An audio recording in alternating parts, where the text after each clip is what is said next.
بسم اللہ الرحمن الرحیم۔ شروع کرتا ہوں میں اس مالک کے نام سے جو بہت مہربان اور دیالو ہے۔ حال ہی میں دو واقعات، دو گھٹنائیں ہمارے ملک میں ایسے ہوئے ہیں جن کی وجہ سے ہر بھارت کے شریف انسان کو، شریف ناگرک کو یقیناً بہت دکھ پہنچا ہے، اور اسی دکھ کا اظہار کرنے کے لیے میں اس وقت آپ کی خدمت میں حاضر ہوا ہوں۔ ایک تو ایک مہنت نے پیغمبر اسلام رحمت دو عالم حضرت محمد صلی اللہ علیہ وآلہ وسلم کے شان میں جو گستاخانہ اور بیہودہ باتیں کی ہیں، یقینی طور پر عام ہندو بھی اس سے سہمت نہیں ہے۔ میں جیسا کہ پہلے بھی اپنے ایک اسٹیٹمنٹ میں کہہ چکا ہوں کہ یہ ایک دھارمک بیان کم ایک راجنیتک بیان زیادہ ہے۔ لوک سبھا کے الیکشن میں جب یہ تجربہ ہوا کہ ایموشنل دھارمک مدعوں کی جانب کی طرف اکثر بھارت کے ووٹ دینے والوں نے توجہ نہیں کی، اور انہوں نے اپنا ووٹ بے روزگاری پر ڈالا، مہنگائی پر ڈالا، مہیلاؤں کی سرکشا پر ڈالا، بڑھتے ہوئے ریپ کے کیسز پر ڈالا،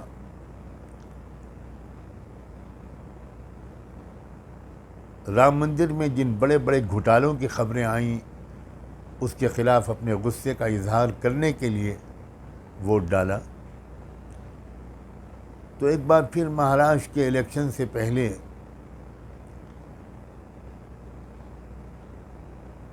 یہ کوشش کی گئی ان مہنت کے ذریعے، جن کو ایک دھرم گرو ماننا میرے لیے تو ناممکن ہے، انہوں نے ایک ایسا ایشو چھیڑا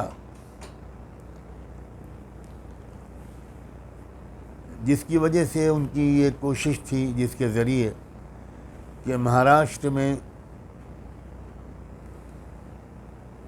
ایک بار پھر ہندو مسلم نفرت کے جذبات بھڑکیں،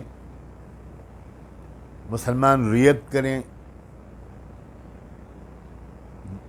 پروٹیسٹ کریں، آواز اٹھائیں، اور اس کی وجہ سے ہندو مسلم نفرت کی بھاونائیں اوپر آ جائیں، دوسرے ایشوز پیچھے چلے جائیں، کسانوں کا مسئلہ پیچھے چلا جائے۔ سب جانتے ہیں کہ دیش میں سب سے زیادہ آتم ہتیا، خودکشی مہاراشٹر کے کسان کر رہے ہیں، یہ مسئلہ بھی پیچھے چلا جائے، بے روزگاری کا مسئلہ بھی پیچھے چلا جائے، مہنگائی کا مسئلہ بھی پیچھے چلا جائے، مہیلاؤں کے ساتھ جو دشکرم ہو رہا ہے وہ مسئلہ بھی پیچھے چلا جائے، اور ہندو مسلم جھگڑا اور لڑائی یہ اوپر آ جائے، اور انہی جذبات میں ووٹ ڈالنے والے ووٹ ڈالیں۔ میں مہاراشٹر کی پوری جنتا سے یہ امید کرتا ہوں کہ وہ اس سازش کو سمجھ کر، سوچ سمجھ کر اس سازش کا جواب دیں، اس انداز سے اس سازش کا جواب نہ دیں جس سے وہ سازش کامیاب ہو۔ چند ایڈوکیٹ حضرات، چند لائرز جن میں مسلم بھی ہوں، نان مسلم بھی ہوں، وہ جا کر اپنے کنسرن پولیس اسٹیشن میں جا کر وہ خاموشی کے ساتھ FIR لکھائیں اور قانونی کارروائی کریں۔ بہت بڑی بھیڑ جائے گی تو پولیس کو ایسی کارروائی کرنے کا موقع مل جائے گا جس سے آپ کا مقصد پیچھے چلا جائے گا اور سامنے والوں کا مقصد اوپر آ جائے گا۔ اور اصل جواب تو اس کا آپ کو الیکشن میں اپنے ووٹ کے صحیح استعمال پر دینا۔ 100% لوگ ووٹ ڈالیں اور ووٹ صحیح جگہ پر پڑے۔ ووٹ ان لوگوں کو پڑے جو نفرت کا بازار سجانے اور دکانیں کھولنے والوں کو کمزور کریں اور بھارت کو جوڑے، نہ کہ بھارت کو توڑے۔ ایک اور جو واقعہ ہوا ہے، شیواجی مہاراج کا جو پتلا گرا ہے، جو رپورٹس بعد میں سامنے آئیں وہ یہ آئی کہ اس پتلے کے بنانے میں بہت کرپشن ہوا ہے۔ جو دکھ کی بات ہے وہ یہ ہے کہ جو دیش کے مختلف سماجوں کے خیال میں جو مہاپرش گزرے ہیں، ان کی یاد میں جو پتلے بنائے جاتے ہیں اس میں بھی بے ایمانی ہوتی ہے۔ کتنی شرم کی بات ہے۔ میں پتلا بنانے کے حق میں نہیں ہوں۔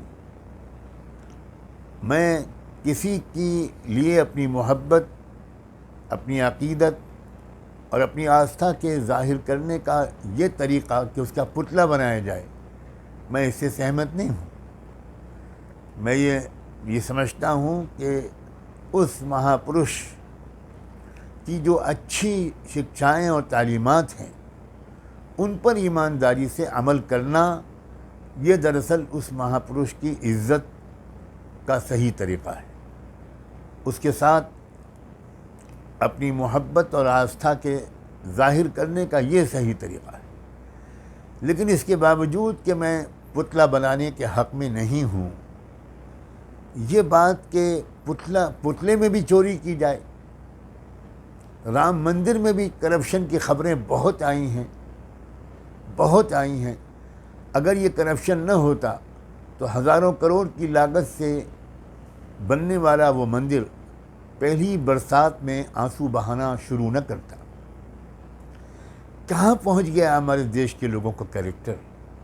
یہ ہے چنتا کا وشے۔ اس بات کی عادت ڈالنی چاہیے تمام ملک کے شہریوں کو کہ وہ اپنے اپنے سماج کے دھرم گرو، مہاپرش، اچھے تربیت کرنے والے، علم سکھانے والے گزرے ہیں، ان کا وہ خود بھی احترام کریں اور پورے دیش کے تمام لوگ وہ بھی ان کا احترام کریں، وہ بھی ان کو آدر و سمان کریں۔ یہ دیش ڈائیورسٹی کا دیش ہے، اس کی یہی تو خصوصیت ہے۔ اگر لوگ اپنے اپنے مہاپرشوں کا احترام کریں گے اور دوسروں کا اپمان کریں گے تو ظاہر ہے کہ دیش میں نفرت پھیلے گی، نفرت آئے گی تو فساد ہوگا، توڑ پھوڑ ہوگا، دیش کی ہی پراپرٹی کا نقصان ہوگا، دیش کے ہی بہت قیمتی سرمایہ ضائع ہوگا۔ ہماری لا انفورسنگ ایجنسیز جیسے پولیس ہے، ان کی انرجی انہی کاموں میں چلی جائے گی، ایکسٹرا برڈن دیش کے بجٹ پر پڑے گا اور پھر اس کی مار کسانوں پر پڑے گی، مزدوروں پر پڑے گی، ٹیکس پیئر پر پڑے گی۔ کہاں تک اس کا نقصان پہنچتا ہے؟ تو میں اس بات کی اپیل کرتا ہوں ہر سماج کے اچھے لوگوں سے کہ وہ اپنے اپنے سماج میں یہ شکشا دینے کے لیے اب گھروں سے نکل پڑیں اور پورے سماج کے ایک ایک فرد کو ٹرین کریں، سمجھائیں، کارنر میٹنگز کریں، گاؤں میں جا کر گاؤں کے لوگوں کو اکٹھا کریں کہ نفرت کے چکر میں مت پڑنا، سب لوگ ایکتا اور میل جول کے ساتھ رہو، ایک دوسرے کے ساتھ سہیوگ کا معاملہ کرو، کوئی ہر ایک کے دکھ سکھ میں شریک ہو، تاکہ سب مل کر اپنے سماج کو اور اپنے اس عظیم ملک کو، اس دیش کو مضبوط کریں۔ کیونکہ دنیا کو اس وقت جس لیڈرشپ کی ضرورت ہے وہ خالی ہتھیاروں والی لیڈرشپ نہیں ہے، وہ ایک مورل، ادھیاتمک، اسپریچول ایک لیڈرشپ کی سخت ضرورت ہے۔ بینکرپٹ ہو چکی ہے پوری دنیا اس کے لحاظ سے، جس کی لاٹھی اس کی بھینس، اسی کلچر پر دنیا کے تمام ملک چل رہے ہیں۔ یہ ملک جو گاندھی کا ملک ہے، یہ ملک جو حضرت خواجہ معین الدین چشتی کا ملک ہے، حضرت خواجہ نظام الدین اولیاء کا ملک ہے، حضرت خواجہ گیسو دراز کا ملک ہے، بابا گرو نانک کا ملک ہے، مہاتما گوتم بدھا کا ملک ہے۔ اس ملک کو تو کم سے کم اپنی پہچان بنانی چاہیے،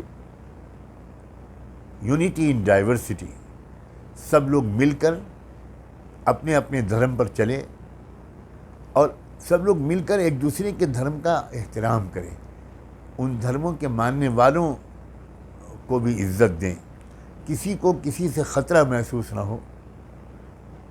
یہ خواب ہے جس کو دیکھنا ہم تو نہیں چھوڑیں گے، ہم نے بچپن سے یہ خواب دیکھے ہیں اور مرتے دم تک یہ خواب دیکھتے رہیں گے، اور لاکھوں کروڑوں دیش واسیوں کو اس بات کی دعوت دیتے رہیں گے، سمجھاتے رہیں گے کہ اپنی زندگی کا مشن محبت کی گنگا بہانے کو بنا لو، لوگ ایک دوسرے سے ملیں، ایک دوسرے کے گھر جائیں اور یہ نفرت کی چیزیں ختم ہوں، اور ہم نفرت کا بیوپاریوں کو بری طرح ناکام کریں۔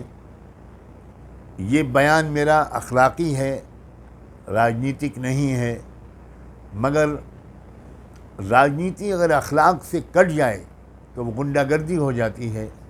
آنے والے الیکشنوں میں اس بات کا خیال رکھا جائے کہ نفرت کے بیوپاریوں کو ہم کو اور کمزور کرنا ہے۔